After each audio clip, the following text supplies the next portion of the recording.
Welcome to deeper sleep.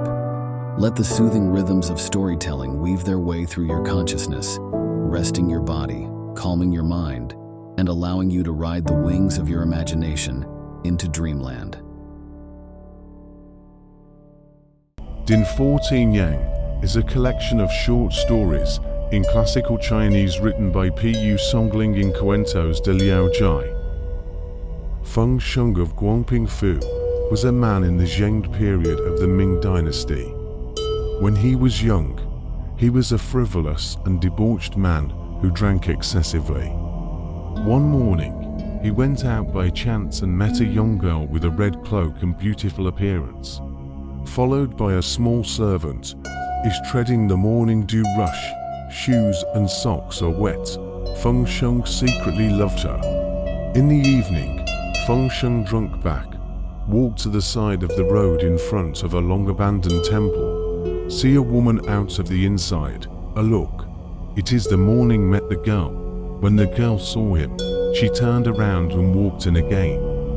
Feng Sheng secretly thought, why is the beauty in the temple? He tied his donkey in front of the door and wanted to go in to see what was going on. Entering the temple door, only to see broken walls, stone steps covered with layers of green carpet like fine grass. Feng Sheng is hesitating. A white-haired old man with neat clothes and that came out and asked, "Where did the guest come from?" Feng Sheng said, "I happened to pass by this ancient temple and wanted to admire it." "How did the old man get here?" The old man said, "The old man was stranded here and had no shelter. So I temporarily borrowed this place to settle my family. Since I am honored to have you here, I have some tea to drink." After saying this, he invited Feng Sheng into the temple. Feng Sheng saw that there is a courtyard behind the temple. The stone road is very clean, and there are no more overgrown trees and grass. Entering the house, curtains and bed nets, all the aroma. After sitting down, the old man introduced himself and said, "My name is Din." Feng Sheng, riding the drunkenness, abruptly asked, "I heard that you have a female gentleman. Have not yet found a good son-in-law. I do not think I am willing to courtesy of the female gentleman."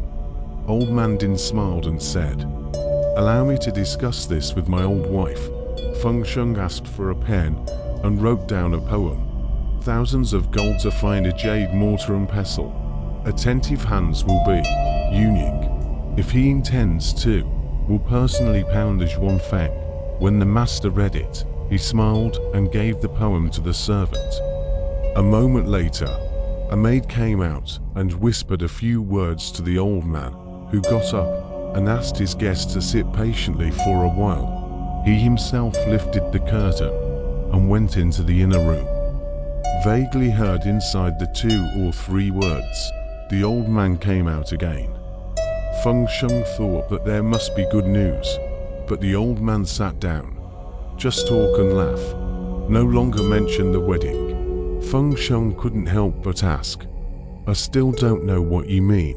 Please explain to dispel doubts." The old man said, "You are a remarkable person. I have long admired.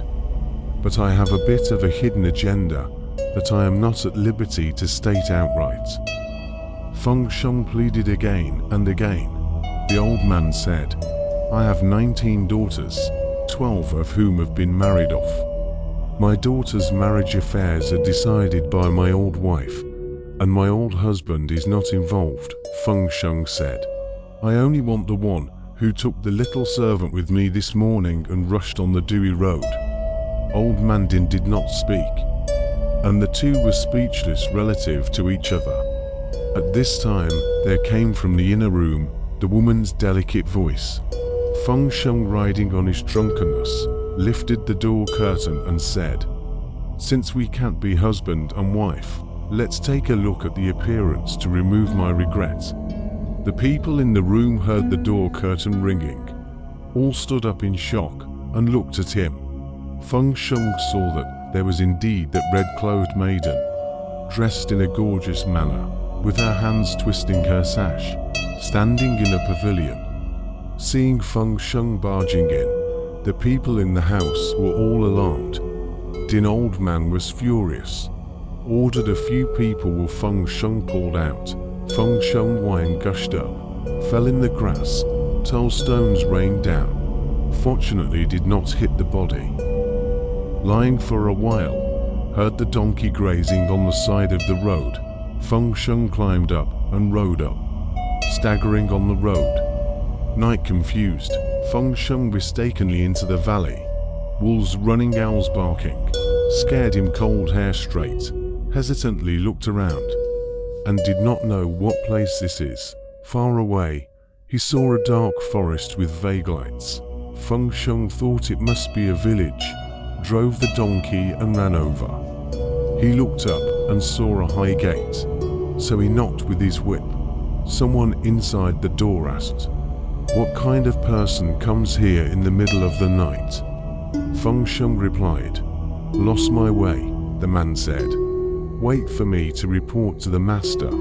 Feng Sheng stretched his neck and waited. Feng Sheng went in and saw that the houses were all very beautiful, and the hall was brightly lit.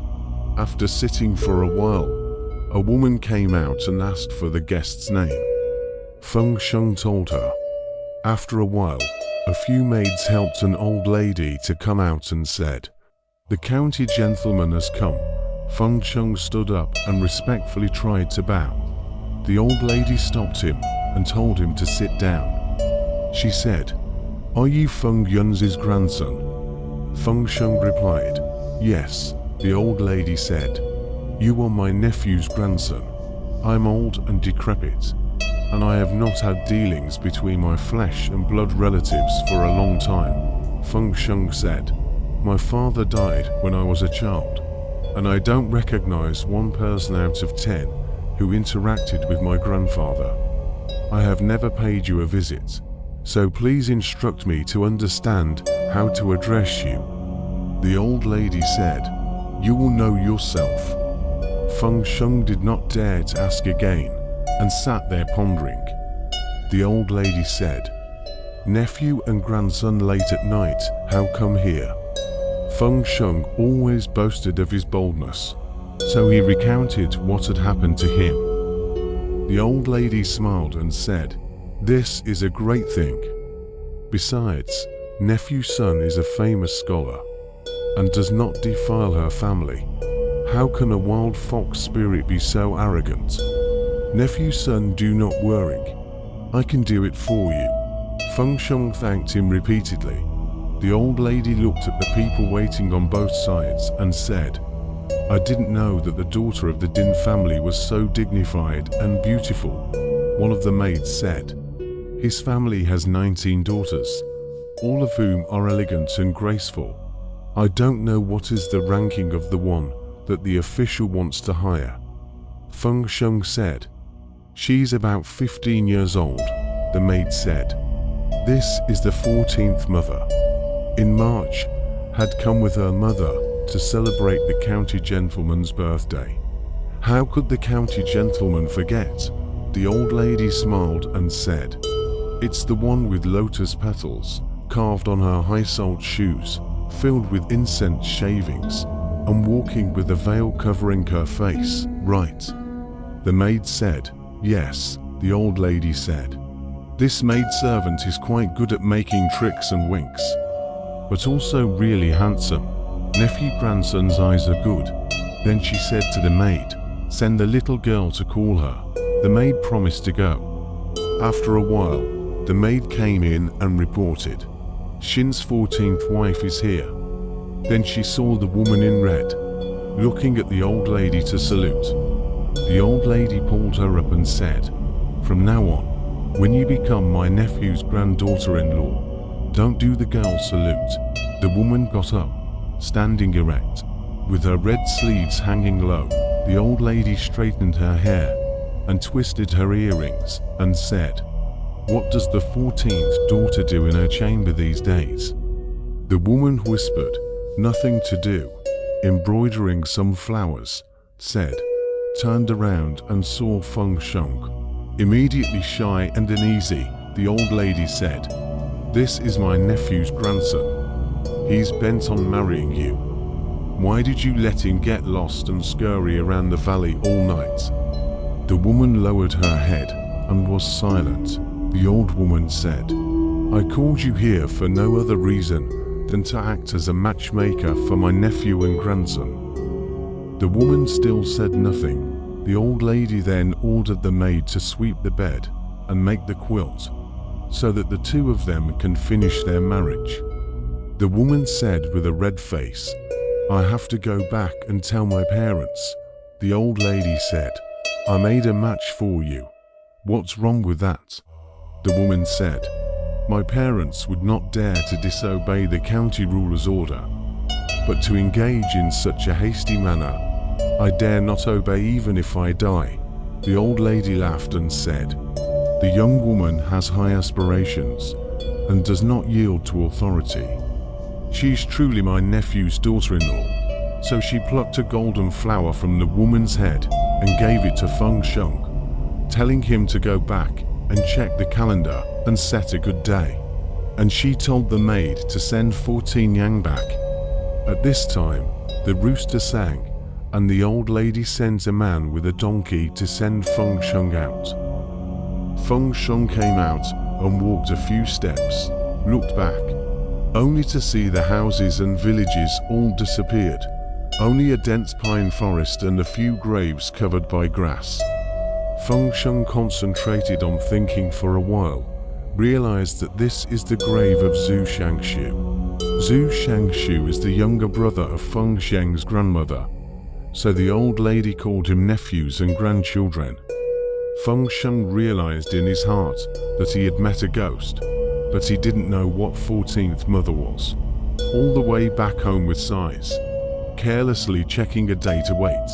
The heart is afraid that the ghost about cannot be relied on. Then go to the temple to see, a desolate, silent.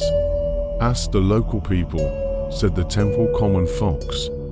Feng Sheng thought to himself, as long as we get the beauty, the fox is also good. On the selected day, Feng Sheng tidied up the room, cleaned the road, and let the servants take turns to look out the door.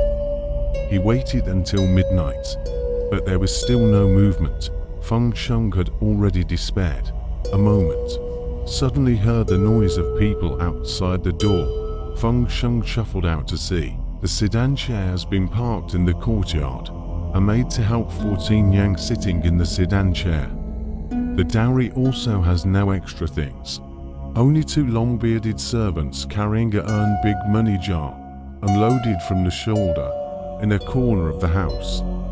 Feng Sheng was happy to have married a beautiful wife, and did not doubt that she was a foreigner.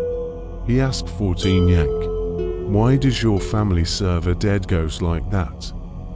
14 Yang said, "Zhu Shangshu has now become the ambassador of the 5 capitals, and all the ghosts and foxes within hundreds of miles are at his disposal. He doesn't come home often." Feng Sheng did not forget that the old lady had made the match, and the next day went to her tomb to pay his respects. When he returned, 2 maids came to present brocade with shell patterns as a congratulatory gift, and put it on the table and left. Feng Sheng told 14 Yang, who looked at it and said, "This is something from the county gentleman." In the same county, there is a Chu Yintai's son. Since childhood and Feng Sheng classmates, the two were very close to anonymity. When he heard that Feng Sheng had married a lady fox, he sent a gift on the 3rd day of Feng Sheng's wedding and personally came to his door to raise a glass to celebrate. After a few days, Mr. Chu wrote another invitation to Feng Sheng's banquet. When she learned of this, she said to Feng Sheng, "The last time the prince came, I saw him through the cracks in the wall and saw his ape eyes and eagle nose. So this man is not a person to be socialized for a long time, so it's better not to go." Feng Sheng agreed. The next day, the Duke of Chu came to Feng Sheng's door to scold him for breaking his promise. and then he presented his new poems. When Feng Sheng commented on these poems, he made some mocking remarks, and the Duke of Chu was so ashamed that the two of them parted on bad terms.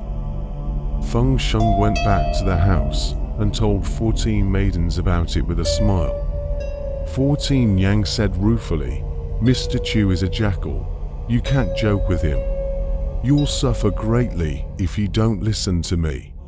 Feng Sheng smiled and admitted his mistake. After that, Feng Sheng and Xu Gongzi often come and go to teas, the original fault gradually eliminated. It was just the time when the school was coming down to preside over the examination. Xu Gongzi took the first place, Feng Sheng took the second place. Duke Chu was so complacent that he sent his servant to invite Feng Sheng to have a drink. Feng Sheng refused to go, even called several times before going. When he arrived, he realized that it was the Duke of Chu's birthday, and the guests filled the house with a sumptuous banquet. The guests filled the house, and the banquet was very sumptuous. The Duke of Chu took out his own examination paper and showed it to Feng Sheng, and his friends and relatives crowded around to see it and marveled at it. There was a son of Chu Yintai in the same county who had been a classmate of Feng Sheng since childhood, and they were very close to each other. When he heard that Feng Sheng had married a fox lady, he sent a gift to Feng Sheng on the third day of his wedding and personally came to his door to raise a glass to celebrate. After a few days, Mr. Chu wrote another invitation to Feng Sheng's banquet. When she learned of this, she said to Feng Sheng, "The last time the prince came, I saw him through the cracks in the wall and saw his ape eyes and eagle nose. So this man is not a person to be socialized for a long time, so it's better not to go." Feng Sheng agreed. The next day, the Duke of Chu came to Feng Sheng's door to scold him for breaking his promise, and then he presented his new poems. When Feng Sheng commented on these poems, he made some mocking remarks, and the Duke of Chu was so ashamed that the two of them parted on bad terms. Feng Sheng went back to the house and told 14 Niang about it with a smile. 14 maidens said sadly, "Mr. Chu is a jackal. You can't joke with him. If you don't listen to me, you'll be in great trouble." Feng Sheng smiled and admitted his mistake. After that, Feng Sheng and Xu Gongzi often come and go to teas, the original fault gradually eliminated. It was just the time when the school was coming down to preside over the examination. Xu Gongzi took the first place, Feng Sheng took the second place. Duke Chu was so complacent that he sent his servant to invite Feng Sheng to have a drink. Feng Sheng refused to go, even called several times before going. When he arrived, he realized that it was the Duke of Chu's birthday, and the guests filled the house with a sumptuous banquet. The Duke of Chu took out his own examination paper and showed it to Feng Sheng, and his friends and relatives crowded around to see it and marveled at it. After a few rounds of wine, there was a band playing music below, a lot of noise. Guests and hosts are very happy. The Duke of Chu suddenly said to Feng Sheng, as the saying goes, "There are no essays in the field, and only now do I realize the error of this saying. The reason why I ranked ahead of you was only because the opening sentences of my essay were slightly higher." After the Duke finished speaking, a tower of people praised it. Feng Sheng, riding on his drunkenness, couldn't hold back any longer and laughed out loud. "Do you still think that you came first based on your essay until now?" Feng Sheng's words, a city of people face lost color. Xu Gongzi was ashamed and wrathful, speechless to answer. The guests saw the situation gradually all left. Feng Sheng also quietly slipped back. After sobering up, Feng Sheng was very regretful, told this to 14 mothers. 14 maiden said unhappily, "You were really a light-hearted son of the countryside. If you treat a gentleman in a frivolous manner, you will lose your moral character. If you treat a villain, you will get into trouble. You are not far from disaster. I cannot bear to see you fall. Let us part." Feng Sheng was afraid and cried that he already regretted it. 14 maidens said, "If you want me to stay, I'll make a deal with you that from now on you'll keep your door closed, cut off socializing, and stop drinking." Feng Sheng respectfully agreed. 14 Niang was thrifty and sharp, spinning and weaving every day. Often went back to her mother's house by herself, but never spent the night in her mother's house. She also often took out some gold, silver, cloth and silk for trading, and every time she had a surplus, she put the money into the money jar. She closed her house every day, and when someone came to visit her, she asked her servants to refuse. One day, Mr. Chu sent a letter to Feng Sheng, but she burned the letter to keep Feng Sheng from knowing about it. The next day, Feng Sheng went out to the city to attend a funeral and met Mr. Chu at the funeral home. He met Mr. Chu at the funeral home. Mr. Chu took him by the arm and invited him bitterly. When Feng Sheng excused himself, Mr. Chu asked his groom to pull the horse and embraced Feng Sheng. When he arrived home, Duke Chu immediately ordered his family to host a banquet. Feng Sheng excused himself again, saying that he had something to do and had to go back early. The Duke of Chu repeatedly stayed and ordered his concubine to play the zither and music. Feng Sheng was originally unrestrained some days ago and has been closed at home, very bored. Suddenly encountered this opportunity to drink today. The wine is very happy, no longer care, drunk, drowsy on the table and fell asleep. Chu Gongzi's wife Ruin, very fierce and jealous, maidservants are afraid to apply fat and powder. The day before yesterday, a maid went to the study of the Duke of Chu, was caught by Ruin with a wooden staff to hit the head of the maid. The maid's head rupture, immediately died. Because of the last time, Feng Sheng humiliated himself in public. Chu Gongzi harbored a grudge and thought of revenge every day, so he plotted to use this prior to get Feng Sheng drunk and falsely accuse him of murder. When Feng Sheng was sleeping, Mr. Chu carried the body of the maid to the bed and closed the door of the room. Feng Sheng woke up in the 5th night and found himself lying on the table. Getting up to look for the pillow bed, felt a slippery thing tripped feet. With a hand, is a person. Feng Sheng also thought that the master sent a child servant to accompany their own sleep. They kicked again. The person did not move, like a zombie. Feng Sheng was so scared that he ran out of the room and screamed. The servants of the Chu family are up, light a lamp. Found a corpse. They grabbed Feng Sheng angry noise. The Duke of Chu came out to take a look and falsely said that Feng Sheng forced a rape attempt and killed the maid, tied him up and sent him to the Guangping government office. When Feng Sheng heard this, he cried and knelt on the ground without getting up. So 14 maidens gave up. At night, 14 mothers let Lua go to sleep with Feng Sheng. Feng Sheng refused to accept. The next morning to look at the 14 mothers, the appearance of a sudden reduction. After another month or so, 14th Niang gradually aged.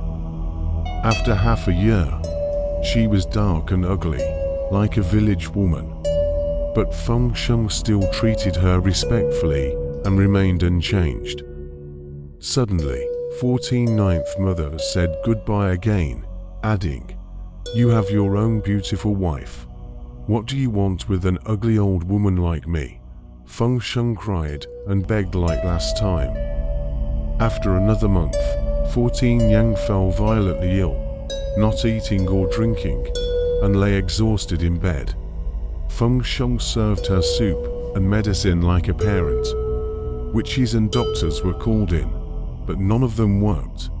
14-year-old Niang finally succumbed to her illness and passed away. Feng Sheng was so grief-stricken that he used the 100 taels of silver that the emperor had given to the maid to bury 14 Yang. After a few days, the fox maid also left. Feng Sheng then married Lua as his stepmother and had a son after a year. However, the harvest failed for many years, and the family became more and more depressed, so the couple was at a loss, and they were worried about each other. Feng Sheng suddenly remembered the money jar in the corner of the house, where 14th mother often put money, and wondered if the money jar was still there. He went over to take a look, and saw that the pots of black beans and salt jars were placed all over the place. One by one, I saw that the money jar was still there.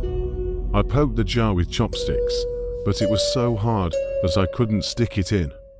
When he broke the jar, money flowed out. From then on, Feng Sheng became rich all of a sudden. Later, when Feng Sheng's servant went to Mount Taihua, he met 14 maidens, riding a green mule, followed by a maid on a donkey. When 14 maidens met the servant, she asked, "Is Feng Lang safe?" and said, "Go back and tell your master that I have been listed as an immortal." After saying this, she disappeared. 5. The author says, light words are mostly out of the mouths of readers, and this is something that a gentleman should regret. I have risked the charge that it is not, and said, although the injustice is far gone, but why do not you diligently encourage yourself, in order to be attached to the forest of gentlemen, so that the words of woe have nothing to do with you? Like Feng Sheng, a single word, almost get killed. If not, the room has immortals. How can be freed from prison, to be born again in this world? This is really terrible.